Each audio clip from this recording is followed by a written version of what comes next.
gukurikirana ibiganiro binyuranye mu buzima, mu bukungu ndetse n'ikoranabuhanga. Ibyo biganiro bizajya bigezweho kandi bitegurirwe n'itsinda ry'abashakashatsi, abanyamitekerereze n'iterambere rya muntu aribo Ndahimana Vedaste, Uwera Steven ndetse na Nyirambonera Anita. Isi y'ibitekerezo, ibitekerezo byakwifashishwa mu kugera ku iterambere rirambye, ibitekerezo byakwifashishwa mu gukemura ibibazo ikiremwamuntu gifite, byose nta handi wabisanga uretse kuri Ibitekerezo Byubaka TV. mwaramutse neza abakurikiye Ibitekerezo Byubaka TV. Nk'ibisanzwe rero nk'uko twabasezeranyije mu biganiro byatambutse, twabwiye ko tuzatubagezaho ibiganiro bitandukanye, birimo ibitekerezo bitandukanye, birimo amagambo ashobora guhindura ubuzima mu by'ubukungu, ubuzima n'ikoranabuhanga. Nk'ibisanzwe rero ndi kumwe n'abashakashatsi, itsinda ry'abashakashatsi. Nk'ibisanzwe twatangiye twivuga, wenda nanjye uri kuri mikoro ni Ndahimana Vedaste, nkaba ndi kumwe n'abandi dufatanyije gahunda yo kuba tubagezaho ibiganiro bitandukanye. Akaba ari bo Mwaramutse, Nyirambonera Anita n'ibisanzwe twakoze ibyo biganiro byiza nk'uko mwabibonye. hamwe n'Uwera Steven twongeye kugaruka kandi tubashimira ko mukomeje kudutega amatwi, tubararikira n'ibindi biganiro byiza tuzakomezaho. murakoze namwe, mwabiyumviye abatumirwa ko abasanzwe babagezaho ibiganiro bahari. Uyu munsi tugiye kurebera hamwe ubusumbane bukabije, tureba ngo ese ubusumbane bukabije buterwa n'iki, ese ubundi kuki bugumiza kwiyongera, ese ubundi kuki, ese hakorwa iki kugira ngo ubwo busumbane bukabije bushobore kuba abantu nubwo bataringanira cyangwa ngo bareshye cyane 100%, ariko bagira ubusumbane ariko budakabije, kuko ubusumbane bwo buzahoraho, ariko iyo bwagezeho bukabya kiba ari ikibazo cyane. Hamwe umuntu ashobora kuba afite ibiyenda n'urugero ruza, aho umuntu ashobora kuba afite ibyo kurya akagezaho yaba afite byinshi cyane, akaba yanabimena kandi undi wabibuze. Urumva nkaho ngaho urumva ko ubusumbane bukabije buba bwarenze cyane. Tujye kurebera hamwe rero nk'uko dusanzwe tubitanga, dutangaho ibitekerezo bitandukanye, turebera hamwe se bwagabanuka bute, ese n'iki cyakorwa hagati y'abantu n'abandi kugira ngo bwagabanuka. Ntatinze rero tugiye gutangira iburyo bwanjye, yatangiye n'abavuga ubusumbane uburyo abibonamo, ese ni gute noneho bwagabanuka, n'iki cyakorwa. Murakoze cyane. Ubundi ku kijyanye n'ubusumbane, wenda mbere na mbere reka tubanze tubwire abantu, iyo tuvuze ubusumbane bwumvikana bute cyangwa bugaragara hehe? Ubusumbane bukabije nk'uko wari ubivuze, ubusumbane bukabije uyu munsi wa none burimo kugaragara mu kintu cyitwa ubukungu. Iyo tuvuze icyitwa ubukungu, ni ukuba umubare wenda w'umutungo runaka, yaba ku isi hose ufitwe n'abantu bakeya, nka 5% k'abantu bakaba bafite 95% by'umutungo wose w'isi, abandi basigaye 95% akaba ari bo bagabana kariya 5. Aho ngaho biba bihise byumvikanisha ko byanga bikunda niyo tugarutse mu buzima, hari umuntu ushobora kubasha kubona urwego ruhejuru rwo kwivuriza mu rwego rwo hejuru, ashobora kugura imiti imukiza indwara arwaye, ariko hari undi hari udashobora kwivuza yaba arwaye kubera yuko hari icyiciro atarimo. Aho rero iyo tuvuze bwa busumbane, ni ukuba hari umuntu ufite iby'ikirenga ariko hari undi udafite, ufite ibitamuhagije, ufite ibitujuje ku byo yakabaye akeneye. Mu iterambere riri hano ku isi, ikintu cyitwa ubusumbane gisa nkaho kiri gutera imbere. Navuga ngo kiri gutera imbere kubera yuko iyo tugarutse ku mubare w'abantu bakiri mu murongo w'ubukene munsi yawo, ntabwo urimo kwihuta bawujya hejuru cyane, ahubwo hari umubare mwinshi w'abantu bakiri mu murongo w'ubukene, bakiri munsi hariya. Kandi twese ku isi dusangiye umutungo kamere, dusangiye imibereho, dusangiye amaraso, dusangiye imibereho rusange tugenda tunyuramo mu buzima bwacu bwa buri munsi. So icyo ntekereza rero ku busumbane nuko ari ikintu uyu munsi wa none kuba gituma abantu batareshya, abantu batabona bwa buryo bwo kureshya, ku buryo nabona ibi ngibi mugenzi wanjye yabona ibi, ese wewe ubibona ku ruhe rwego, ese njye mbibona ku ruhe rwego. Bigaragaza yuko ubusumbane uyu munsi wa none busa nkaho bwateye imbere. Murakoze cyane kugira icyo uvuga ku busumbane bukabije. Nk'uko twabivuze dutangira, ntabwo turi twenyine, turi kumwe n'undi nawe yatubwira uburyo yumva ubusumbane bukabije, ese abwumva gute? Murakoze. Ubusumbane burahari koko, burahari mu bice byose bigaragara bigize isi, kuko n'ubusanzwe ikiremwa muntu uburyo tubayeho ntabwo tureshya. Kuba tutareshya noneho biba ikibazo iyo byageze mu rwego rw'ubukungu. Njye hari ubwo njya nibaza, ese aba bakiri hasi ni uburangare baba barakoze cyangwa gusa ubusumbane bugaragara mba mbona nk'uko wavuze, ese bwakemuka gute? Habayeho ukuntu nk'uko mugenzi wanjye yavuze, iriya 5% ifite ubukungu bungana na 90% bw'abandi bose, bakagerageje gufasha bagenzi babo uburyo bwo kubona byibuze iby'ingenzi bakenera. Hari ukuntu mugenzi wanjye atanze urugero, ushobora kuba ufite ibyo kurya unabimena, ariko hari umuntu umaze kabiri atararya. Ubwo ni ikimenyetso cyo kigaragaza ko ari ubusumbane koko.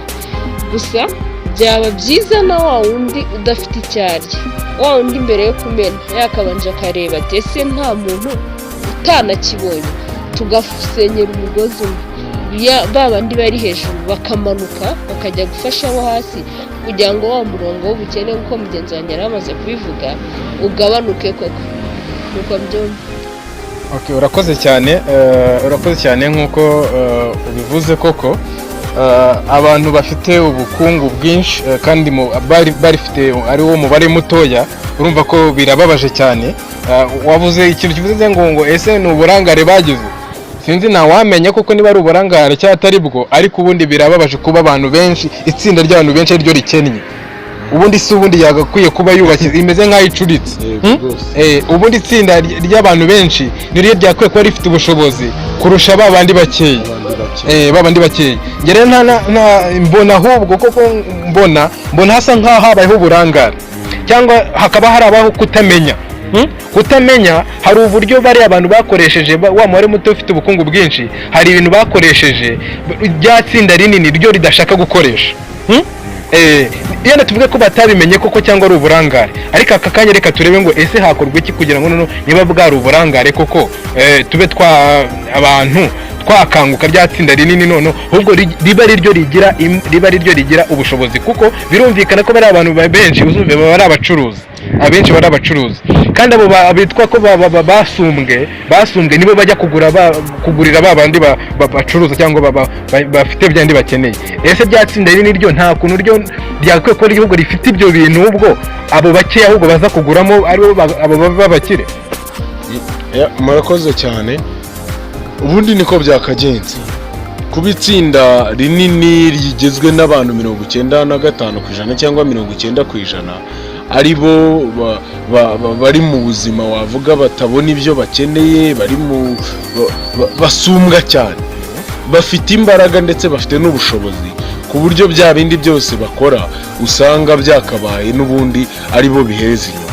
Wenda nk'uko wari ubivuze, nanjye natanga urugero ku bijyanye n'uko bariya abantu twita ko ari itsinda ritoya, ari itsinda rinini, nibo bakiriya babandi bakeya. Ibyo bakora byose nibo babandi 5% babigurisha kuri babandi bakeya. Ndetse wenda tunatanze urugero ku bigo by'imari bigiye bitandukanye, iyo umuntu ajya ukuntu wa mubare mwinshi w'abantu ujyana ubushobozi bwabwo bukeya mu bigo by'imari, hanyuma umuntu umwe akaza we agafata bwa bushobozi bukeya hanyuma we akajya kubukoresha, bwa bushobozi buke bwahuriye hamwe. bwa bushobozi buke bwahuriye hamwe. Iyo agiye akabukoresha havamo inyungu, bigaragara yuko izo nyungu nabo baramutse bishyize hamwe bakabukoresha n'ubundi izo nyungu bazibona. Bigaragara yuko we yakoresheje imbaraga ariko n'imbaraga z'abantu benshi. Ni ukuvuga ngo bihita bigaragara yuko babandi twita yuko ari umubare munini ufite imbaraga nyinshi, ufite imbaraga zo gukemura bya bibazo, za nyungu noneho zaza bakazisaranganya ku buryo ushobora guhita usanga bya bindi twitaga ubusumbane, ahubwo wa mubare mwinshi wasungaga ntabwo ukiri ikibazo, ahubwo ubaye umubare usa nkaho ufite imbaraga. Ni ukuvuga ngo kumva yuko bafite imbaraga n'ubushobozi barangiza bakabihuza, hanyuma noneho nabo za nyungu zajyaga ahandi nabo bakagira ibyo bakora bakabikorera hamwe, harangiza inyungu zikabagarukaho. Urumva yuko ikibazo cyaba gisa nkaho kitagikomeye cyane, kubera ko inyungu ntago zijya ku muntu umwe ahubwo zigaruka muri rusange. Yego. Urakoze cyane. Wenda reka tubisanishe neza n'ibintu biri hafi. Bishatse kuvuga ngo ni nk'uko buriya umuntu gushinga nka koperative, tubare ko uriya muntu barano bashinze koperative ari umuntu umwe barimo barakorera, birumvikana ko yakira cyane, koko birumvikana. Ariko kuko koperative buri wese afitemo umugabane, y'inyungu zaje ntabwo ziza kuri wa muntu umwe bagakwiye ko barimo barakorera, ahubwo ziza kuri bandi bose. Niko ibintu byinshi byakwiye kuba byubakitse. Ntabwo twakwiye kuba tubona ngo ririya duka ni irya runaka, ahubwo twajya tumva ngo ririya duka ni irya ba runaka. Ririya duka ni irya ba ni irya ba kanaka. Nta zina ry'umuntu ryagakwiye kuba rivuga ngo niryo ryazamutse ryonyine, ahubwo ni itsinda ry'abantu. Itsinda ry'abantu ryakabaye ryarazamukanye, bakajya birata ibyo byose bari kumwe. Bakumva ko umwe yashyizeho imbaraga runaka, n'undi nawe ashyiraho izindi mbaraga, n'undi nawe ashyiraho izindi mbaraga, hanyuma ikintu kibaho. Ku buryo uzajya abivuga wese nta kamaraho kugira ngo icyo kintu kibeho, ahubwo buri wese ni kamara kugira ngo ashyireho izo mbaraga ze ku giti cye kugira ngo ibyo bizamuke. Ndumva wenda ari rwo ruhande ubusumbane bwagenda bukemukamo. Urumva ko naho ngaho ni ikintu kiba kibutera kuba ubushobozi butatana, kuba imbaraga nubwo ari nkeya ariko zitatana, ariko nyamara ziramutse zigiye hamwe zigahuzwa ikibazo cyakemuka. Urakoze cyane. Wowe wumva koko ubusumbane bukabije hakifashishwa iki ku buryo koko dushobora kugira ubusumbane ariko budakabije, ku buryo tumera nkaho dusaranganyije, duhuje ubushobozi, byandi byakorwa na ba bantu bakeya, ahubwo rye bikorwa nk'itsinda ku buryo inyungu zimera nkaho zisaranganyijwe? Urakoze. Muvuze ikintu cyiza cyane, koperative nk'igisubizo cy'ubwo busumbane. Hari ukuntu koperative wenda zikora, urabona ko koperative ziramutse zihariye igice kinini cy'ibintu byose bibyara inyungu, zagabanya koko bwa busumbane nk'uko mwabivuze mu gice kimwe cyangwa se ikindi. Ariko nanone hari ikintu buriya nkunda cyane, ubwisungane mu kwivuza. Ibintu byose bigarutse bikubakika nk'ubwisungane mu kwivuza, uburyo bwubatsemo, ubona ko buriya buryo, iriya sisiteme yitwa ubwisungane mu kwivuza yubatse neza cyane, kandi ituma buri wese abasha kubona ubuvuzi ku kigero gisumbye n'icyo asanzwe ariho. Ubwo rero numva buri kintu cyose cyabasha kudufasha kugira ngo buriya busumbane bugabanuke cyakorwa mu ishusho y'ubwisungane. Nuko mbyumva. Urakoze cyane. Murakoze cyane abari bakurikiranye ibitekerezo by'Ubaka TV. Nahangaha tucumbikishije kino kiganiro cyavugaga ku busumbane bukabije, ariko turabararikiye yuko kizakomeza kigakomeza kuko gifite ibindi bice harimo, tuzarebera hamwe ese uburezi, ishoramari n'ubusumbane bukabije bifitanye irihe sano. Murakoze.